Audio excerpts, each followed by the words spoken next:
The rain fell in relentless sheets, blurring the neon lights of the diner where Evelyn sat, her fingers tracing the rim of a cold coffee mug. At 28 she'd learned to expect rejection, but tonight's sting felt sharper, rawer, like a blade slicing through old scars. Her family's words echoed in her mind. "You're a disgrace, Evelyn. No daughter of ours." She'd been 18 when they threw her out. Her confession of loving women met with slammed doors and silence. 10 years later, the world hadn't softened much. Small-town Indiana wasn't kind to people like her, lesbian, unapologetic, and alone. She drifted from job to job, couch to couch, her heart bruised but stubborn. Tonight, she'd been fired from her bartender gig after a coworker spotted her kissing a woman in the parking lot. "We don't need that kind here," her boss had said, tossing her final paycheck on the counter. Evelyn stared at the crumpled bills now, barely enough for a bus ticket. Her leather jacket, worn thin at the elbows, offered little warmth against the autumn chill. She glanced out the diner window, where the rain mirrored the chaos in her chest. Where could she go? No one in this town would take her in, not after the rumors, the whispers, the glares. She was a pariah marked by her truth. The diner door jingled and a woman stepped in, shaking rain from her auburn curls. Clara, 35, moved with a quiet strength, her sweater slightly frayed but clean, her eyes scanning the room with purpose. She was a single mother of 5, known in town for her fierce love for her kids and her unrelenting hustle. Clara worked 2 jobs, day shifts at a grocery store, nights cleaning off a cesto keep her family afloat after her husband left her 7 years ago. She didn't have time for judgment, only survival. Their eyes met across the diner, and something unspoken passed between them. Evelyn's breath caught, not because Clara was beautiful though she was, with her warm smile and freckled cheeks, but because her gaze held no pity, no scorn. Just curiosity. Clara slid into the booth across from Evelyn, her voice soft but firm. "You look like you need a friend," she said, sliding a napkin toward her. "Or at least a dry place to sit." Evelyn laughed, a bitter edge to it. "I'm not exactly the friend-making type. People around here don't take kindly to me." She hesitated, the word lesbian heavy on her tongue, but Clara's expression didn't waver. "I don't care what people think," Clara said, leaning forward. "I've got 5 kids who need me to keep going, and I've learned the world's too messy for snap judgments. You need a place to crash tonight." Evelyn blinked, stunned. No one had offered her kindness without strings attached, not in years. "Why would you help me?" she asked, her voice cracking. "You don't even know me." Clara shrugged, a small smile playing on her lips. "Maybe I know enough. Maybe I've been where you are, alone, judged, trying to hold it together. Come home with me. My couch isn't much, but it's dry." Against her better judgment, Evelyn followed Clara into the rain, into a beat-up minivan that smelled faintly of crayons and apple juice. The drive to Clara's house was quiet, save for the patter of rain and the hum of the engine. Evelyn stole glances at Clara, her hand steady on the wheel, her face lit by passing streetlights. There was something about her raw warmth, a defiance that made Evelyn's chest ache with a feeling she hadn't allowed herself in years: hope. Clara's house was a small, cluttered haven on the edge of town. Toys littered the living room, and a pile of laundry sat folded on a chair. Photos of her kids, ranging from a toddler to a sullen teenager, lined the walls. "It's not fancy," Clara said, tossing Evelyn a blanket. "But it's home." That night, Evelyn lay on the couch, listening to the soft creaks of the house and the distant laughter of Clara tucking her kids into bed. For the first time in a decade, she didn't feel like an outcast. She felt seen. The next morning, Clara's kitchen was chaos. Her 5 kids, Lila 15, Noah 12, Mia 9, Eli 6, and Sophie 3, swarmed around the table, arguing over cereal and spilling orange juice. Evelyn, bleary-eyed, watched from the doorway, unsure of her place. Clara caught her eye and waved her in. "Don't be shy," she said, handing Evelyn a mug of coffee. "You're part of the madness now." Evelyn hesitated, then sat, the warmth of the mug grounding her. Lila, the teenager, eyed her suspiciously. "Who's she?" she asked, her tone sharp. "Evelyn's staying with us for a bit," Clara said calmly. "She's a friend." Lila snorted. "You don't have friends, Mom. You're too busy." Clara's smile didn't falter, but Evelyn saw the flicker of hurt in her eyes. She wanted to say something to defend Clara, but she stayed quiet, her own insecurities creeping in. What was she doing here? In this stranger's home, surrounded by kids who didn't trust her. Over the next few days, Evelyn helped around the house fixing a leaky faucet, playing tag with Eli and Sophie, even helping Noah with his math homework. She found herself drawn to Clara's strength, the way she juggled her kids' needs with a quiet grace. Late at night after the kids were asleep, they'd sit on the porch, sharing stories over cheap wine. Clara talked about her ex, the weight of raising 5 kids alone, the dreams she'd buried. Evelyn opened up about her family's rejection, the years of drifting, the ache of wanting to belong. One night, under a blanket of stars, Clara reached for Evelyn's hand. "You're not as alone as you think," she whispered. Evelyn's heart raced, but fear held her back. She'd been hurt too many times to trust this feeling. Still, something was shifting. Clara's home, chaotic and loud, was becoming a refuge. And Clara herself, her laughter, her fierce love for her kids, her unwavering kindness was cracking open Evelyn's guarded heart. But in a town like this, where whispers turned to venom, Evelyn knew their growing connection wouldn't stay secret for long. Trouble was coming, and she wasn't sure either of them was ready. The weeks slipped by, and Evelyn found herself settling into Clara's world. The house, once foreign, now felt like a second skin. Its creaky floors, the kids' laughter, the smell of Clara's lavender hand soap. But with comfort came danger, the kind that brewed in hushed conversations at the grocery store and pointed glances at the school pickup line. Clara's life wasn't easy, and Evelyn's presence complicated it further. The town of Willow Creek wasn't big, maybe 5,000 people, all tightly knit and quick to judge. Clara had always been respected, if pitied, as the single mom who kept her head high despite her ex-husband's abandonment. But Evelyn? She was the outsider, the woman with the leather jacket and the rumored lifestyle that made church ladies clutch their pearls. Whispers followed them, growing louder when Clara invited Evelyn to stay longer, offering her the spare room after the couch grew too uncomfortable. "You don't have to do this," Evelyn said one evening, folding laundry with Clara while Sophie colored on the floor. "People are talking. I don't want to make things harder for you or the kids." Clara's hand stilled on a tiny pair of jeans. "Let them talk," she said, her voice steady but fierce. "I've spent my life worrying about what people think. I'm done with that." Evelyn wanted to believe her, but doubt gnawed at her. She'd seen what happened when small towns turned on you: jobs lost, doors shut, lives upended. She couldn't bear the thought of dragging Clara and her kids into that storm. The kids, though, were a mixed bag. Noah and Mia warmed to Evelyn quickly, charmed by her knack for fixing things and her endless patience with their questions. Eli and Sophie adored her, clinging to her legs and begging for piggyback rides.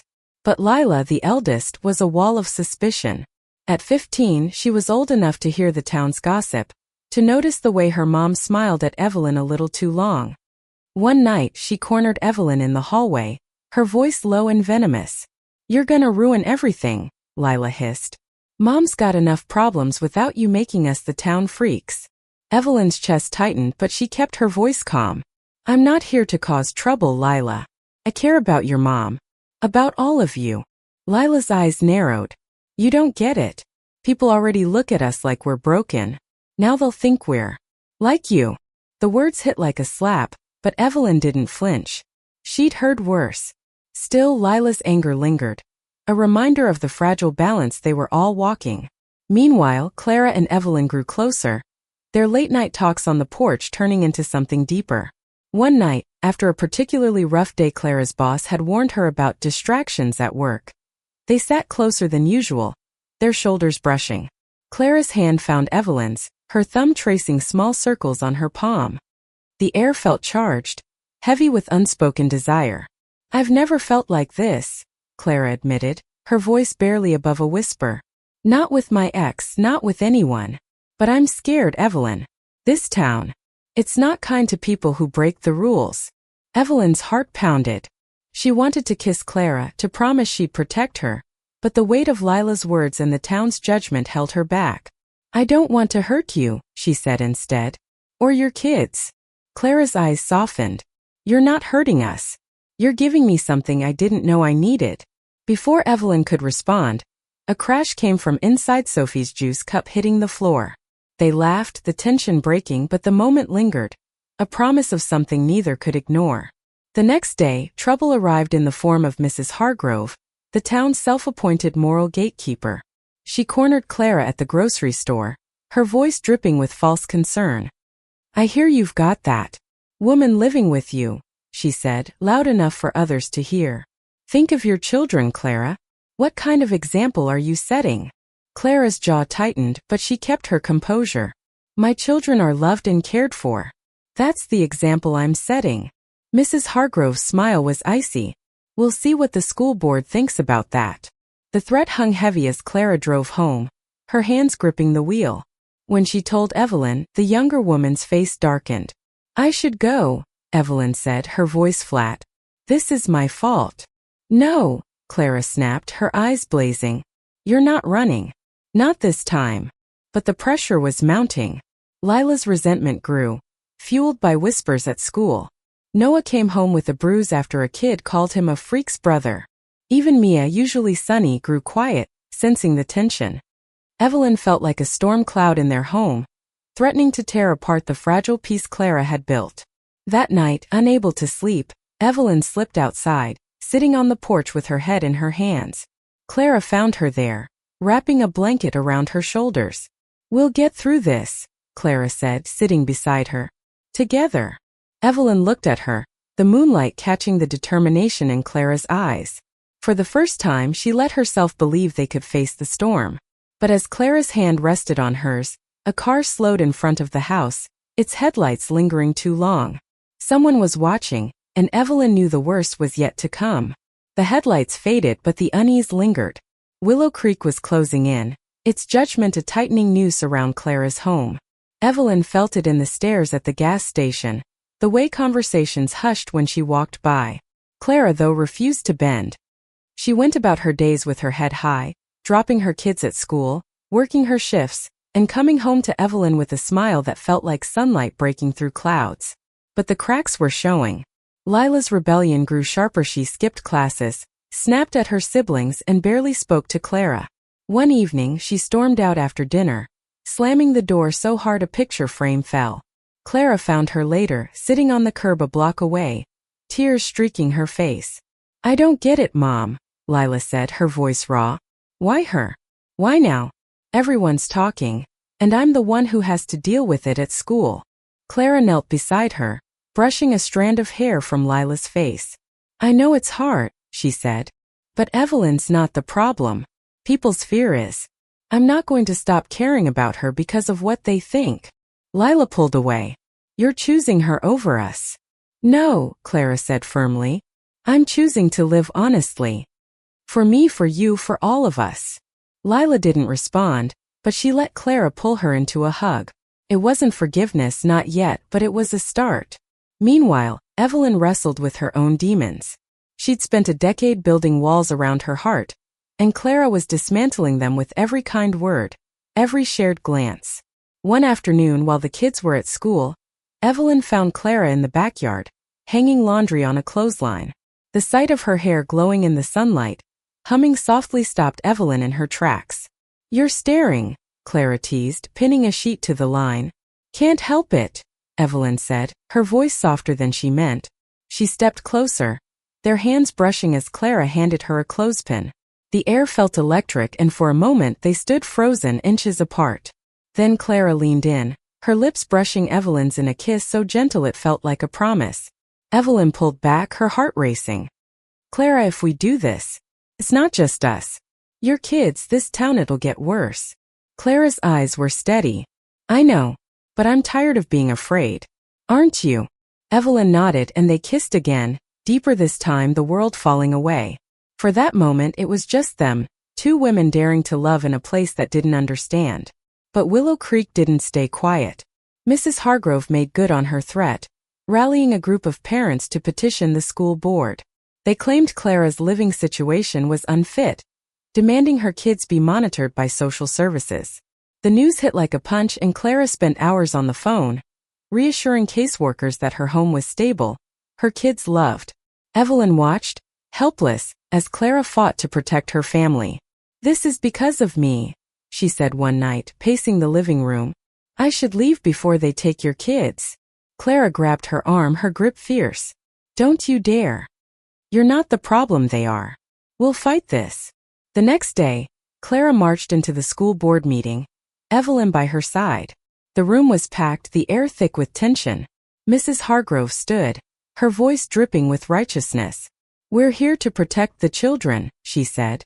"Clara's choices are exposing them to immorality." Clara stepped forward, her voice clear. "My choices? I choose to love my kids. I choose to work 2 jobs to keep a roof over their heads. And I choose to let a good woman into our lives, someone who's shown us nothing but kindness. If that's immoral, then you're the ones who need to rethink your values." The room fell silent. Evelyn's heart swelled with pride, but fear lingered. Some faces softened, others hardened. The board promised a review, but the damage was done. The town was divided, and Clara's family was at the center. Back home, the kids were quieter than usual. Noah, usually chatty, picked at his dinner. "Are they gonna take us away, Mom?" he asked, his voice small. Clara pulled him close. "No one's taking you anywhere. I promise." But promises felt fragile when the phone rang the next morning. It was the social worker scheduling a home visit. Clara's face paled, and Evelyn felt the weight of her presence like a stone. She'd brought this storm to Clara's door, and now she wasn't sure if love was enough to weather it. That night, as the kids slept, Clara and Evelyn sat on the porch, their hands entwined. "I don't regret you," Clara said, her voice fierce. "Not for a second." Evelyn squeezed her hand, tears burning her eyes. "I don't want to lose you. Any of you." But as they sat in the quiet, a letter slipped under the Duran anonymous note, scrawled with venom. "Get out or we'll make you." The words chilled Evelyn to the bone, and she knew the fight was far from over. The note lay on the kitchen table like a grenade, its words a silent threat. Evelyn stared at it, her hands trembling, while Clara called the police. The officer who arrived was polite but dismissive. Small towns didn't take kindly to drama like this. "Probably just kids," he said, pocketing the note. "I'd keep a low profile if I were you." Clara's jaw tightened. "A low profile? Someone's threatening my family." The officer shrugged, and Evelyn felt the familiar weight of being dismissed, her existence reduced to a problem to be ignored. After he left, Clara turned to her, eyes blazing. "We're not hiding. Not now, not ever." But fear had taken root. Evelyn noticed Clara double-checking locks, glancing out windows, her usual warmth dimmed by worry. The kids felt it too. Mia clung to Clara more. Eli stopped playing outside, and Lila's anger simmered into silence. Only Sophie, too young to understand, remained her sunny self, toddling around with crayons and giggles. The social worker's visit loomed, and Clara threw herself into preparing, cleaning the house, coaching the kids on what to say. Evelyn helped where she could, but guilt gnawed at her. She'd been a wanderer her whole life, but now her presence was tearing at the seams of Clara's world. One afternoon, while Clara was at work, Evelyn took the kids to the park, hoping to give them a break from the tension. Noah and Mia raced to the swings, while Eli and Sophie built a lopsided sandcastle. Lila sat on a bench, scrolling her phone, but Evelyn caught her watching, her expression softer than usual. "You're good with them," Lila said suddenly, her voice grudging. "They like you." Evelyn sat beside her, careful not to push. "They're great kids. You all are." Lila looked away, her fingers twisting a bracelet. "I don't hate you, you know. I don't want Mom to get hurt. Or us." "I don't either," Evelyn said, her throat tight. "I'd leave before I let that happen." Lila met her eyes searching. "Would you? Really?" Evelyn nodded, though the thought of leaving Clara ripped at her heart. Lila didn't respond, but something shifted, a crack in the wall between them. That evening, Clara came home exhausted, her eyes red from a long shift. Evelyn pulled her into the kitchen, away from the kids, and wrapped her in a hug. "You're carrying too much," Evelyn whispered. "Let me help." Clara leaned into her, her voice muffled. "I'm scared, Evelyn. Not of loving you, but of losing everything." Evelyn held her tighter, her own fear mirrored in Clara's words. They stood like that, hearts pounding, until Sophie's giggle broke the silence, pulling them back to the present. The social worker's visit came the next day. Miss Carter was kind but thorough, inspecting the house, interviewing the kids, asking Clara pointed questions about her living arrangement. Evelyn stayed in the background, her presence a silent question mark. The kids were polite, even Lila, who answered with clipped but honest words. When Miss Carter left, she gave no verdict, only a promise to follow up. That night, the town's hostility escalated. A brick shattered the living room window, glass scattering across the floor. Clara shielded Sophie, while Evelyn herded the other kids upstairs. Scrawled on the brick was one word: freak. Clara called the police again, but Evelyn saw the exhaustion in her eyes. When the kids were asleep, Clara sank onto the couch, her face in her hands. "I can't keep doing this," she whispered. "I'm trying to be strong, but I'm so tired." Evelyn knelt before her, taking her hands. "You're the strongest person I know. But maybe I'm the problem. Maybe I should go." Clara's head snapped up, her eyes fierce. "No. You're not running and neither am I. We're in this together." Evelyn wanted to argue to protect Clara by leaving, but the fire in her eyes stopped her. Instead, she kissed her, pouring every ounce of love and fear into it. Clara kissed her back, desperate and defiant, as if they could hold the world at bay. The next morning, Clara rallied.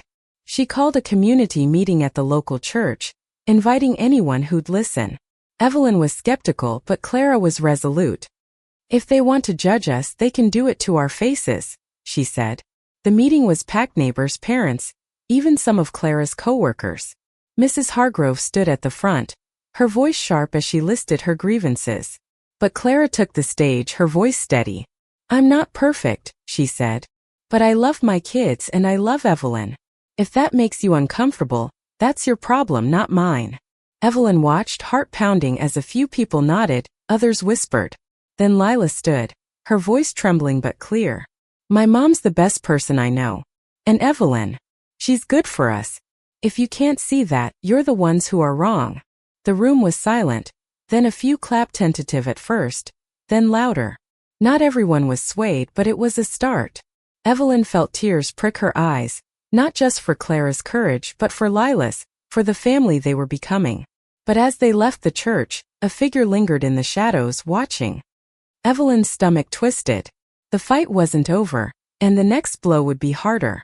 The air in Willow Creek grew heavier, the town's division a fault line ready to crack. Clara and Evelyn held fast, their love a quiet rebellion against the hate simmering around them. The kids, too, found their footing. Lila's defiance softened into acceptance, and the younger ones leaned into Evelyn's presence, their laughter a balm for the tension.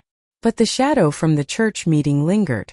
Late one night, Evelyn woke to the smell of smoke. She bolted upright, heart racing, and saw an orange glow outside. "Clara!" she shouted, shaking her awake. They stumbled to the window. Flames licked the side of the garage, where Clara's minivan was parked. Clara grabbed her phone, dialing 911, while Evelyn ran to wake the kids. Lila helped herd Noah, Mia, Eli, and Sophie outside, their faces pale with fear. Sirens wailed as the fire truck arrived, neighbors gathering in their robes, some with concern, others with cold stares. The fire was contained, but the van was a charred wreck, and scrawled on the garage wall in spray paint was a single word: leave. The police called it vandalism, but Evelyn knew better. This was a message, a line crossed from threats to action. Clara stood in the driveway, staring at the ruins of her van, her shoulders slumped but her jaw set. "They think they can scare us," she said, her voice low. "They're wrong." Evelyn wanted to believe her, but fear clawed at her. She'd brought this to Clara's door, to her kids. "Clara, I can't let this happen again," she said, her voice breaking. "What if they'd aimed for the house?